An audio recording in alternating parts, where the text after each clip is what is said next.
Welcome back to the channel, everybody. It's Mark from CricketBatInfo, and today we're doing something really interesting. I reached out to T20 Stars, which is actually the Shane Watson brand. I'll leave the link in the description. Now, I heard back from Lee Watson. They ended up sending over 2 bats, and that's what you're going to see today.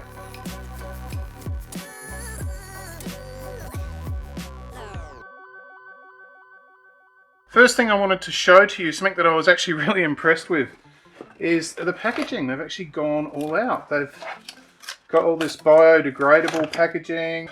It's all properly stamped. You can see there T20 Stars by Shane Watson.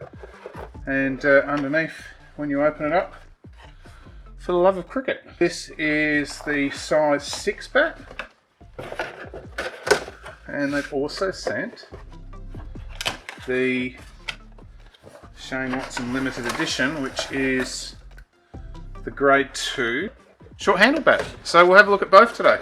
So basically, when Shane's own son decided to was interested in playing cricket, following in Dad's footsteps, and if you don't know who Shane Watson is, as a cricketer, you probably need to do some research, because he is probably one of the best all-round players to ever play for Australia, and he was a very exceptionally talented batsman and bowler, and yeah, his record speaks for itself. So these bats have both been designed by Shane, which is a variation of the last shape that he used when playing on the international circuit. Designed to be something that caters for all types of cricketers. So we can see here that this one is actually still in its wrapping. Focus on the quality of this one being the size 6. But we'll tap that one up at the end. I filled in the questionnaire so I can read this out to you. So the brand is called T20 Stars, and it was started by Shane and Lee. So the business is 9 months old, and it's inspired to ensure incredible quality cricket gear is accessible to everyone, everywhere. The bats are made by a third party. Bats that have been sent is the Shane Watson grade 2, that's the limited edition, and the size 6. The Shane Watson bat there retails as you see it with the packaging for $460, and the size 6, this one here, is $178. Now, I did some checking on size 6 bats online, just basically because it's not a market obviously as a senior player that I look at, but it's obviously something that is quite expensive for parents to try and keep kitting up their kids as they grow out of bats so quickly. And I was very surprised to see that, particularly in that size 6 sort of area, you're looking at probably half the amount of money that you would be paying for a senior bat. And that can still be quite expensive, because you're not going to get the same amount of use out of it if you look after it as you would get with a senior bat, because you're just going to grow out of it. Describing the shape as a perfect bat shape for every batter that Shane refined over his career, and was the bat shape he used during the back end of his career. It's a traditional round-handled bat. Bat preparation services included in the cost of the bat. Firstly, let's just go through the shape itself. So the first thing I'm seeing here on this shape is you've got a very consistent edge that's running from here to here. That's going to give it a really long middle. The spine itself, although peaking in a lower position like a traditional bat, it does follow all the way up and sort of peters out towards the handle here. You can see on this particular bat that there's some weight that's been taken out towards the shoulders here, and that one's much the same. So you can see there that edge is very consistent from here to there. It does have concaving, probably easier to see in the smaller one. I'm not quite sure if I can take the wrapping off, so I'm not even going to try. We'll have a look at the concaving on this particular bat. You're probably looking at 2mm there on that bat. They both have a toe guard applied. This shape just sort of, there is some concaving there. It's not a particularly tall spine. The volume of the bat is spread out along the entire width of the bat and lengthwise, so you're going to get a very consistent hitting area right throughout the bat.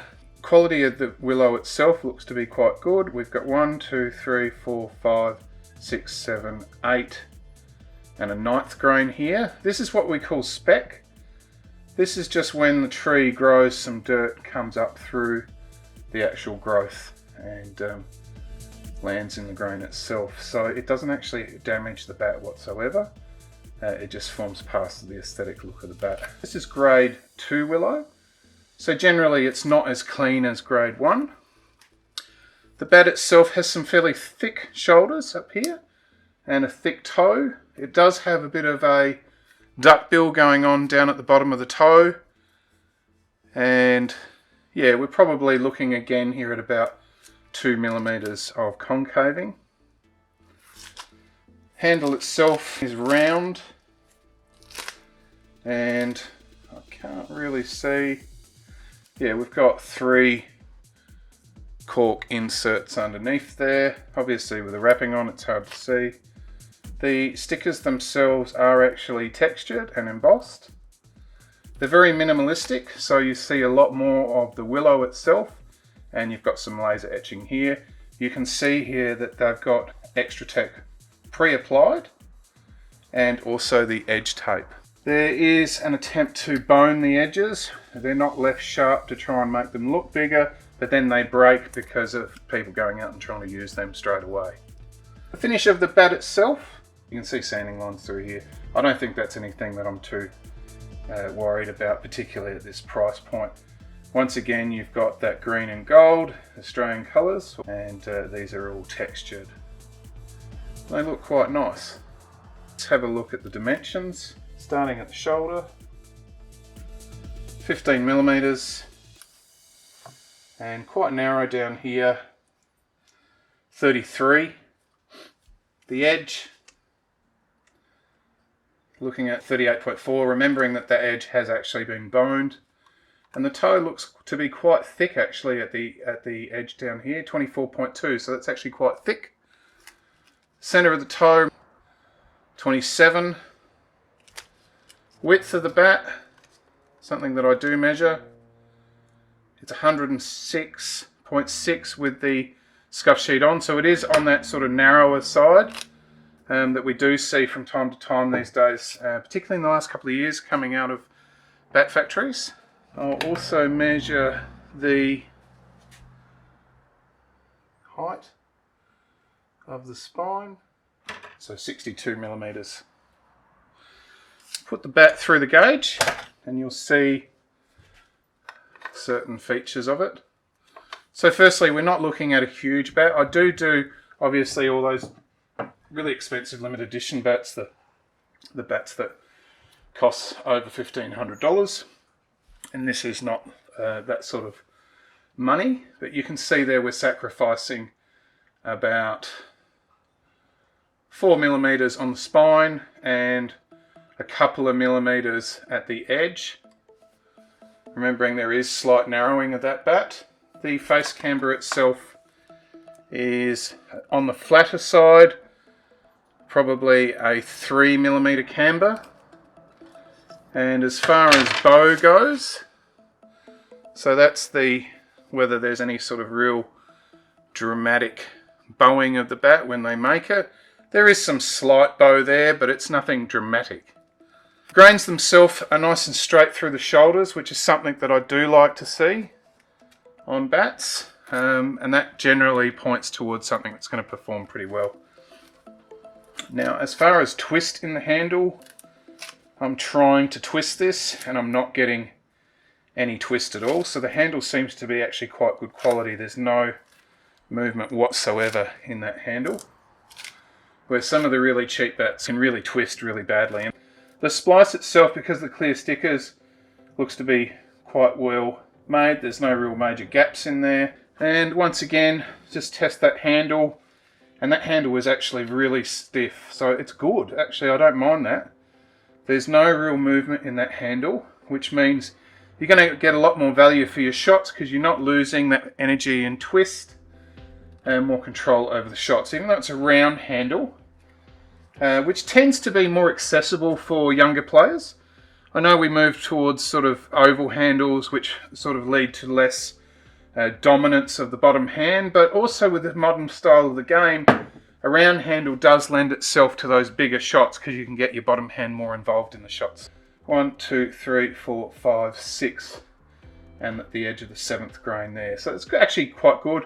Do have a bit of what we call marbling here, and generally some type of marbling in the center of the bat can actually lead to performance increasing. It's not necessarily something that's actually going to be detrimental to performance. What you don't want to see is really big pin knots near the edge of the bat, because that generally means there'll be some sort of area which is much harder and will feel dead.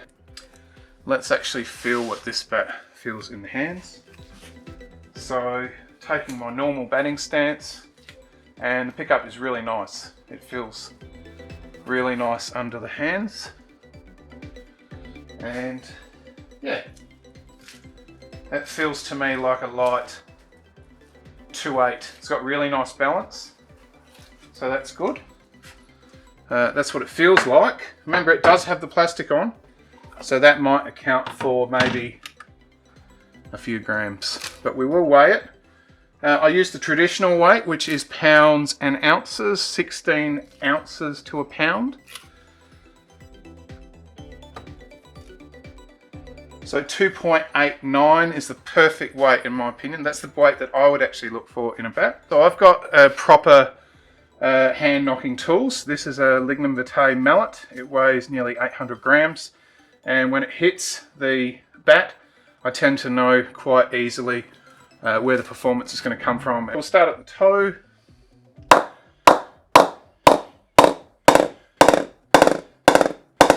So it's going there in a lower position, mid, high, petering out. So it's much more in that sort of low to mid-low, and it does definitely feel like it's had some preparation. And it is actually rebounding quite well, so if I turn it that way you can see that it's rebounding quite well. So there has been some attempt to actually prepare this bat, which is good. It means that you're less likely to spend a lot of time yourself doing stuff, but I always recommend to any bat purchase, you never know what's going on, so always give your toes, that sort of area around there, a bit more knocking if you can, and knock your edges a bit more there. So starting at the toe again.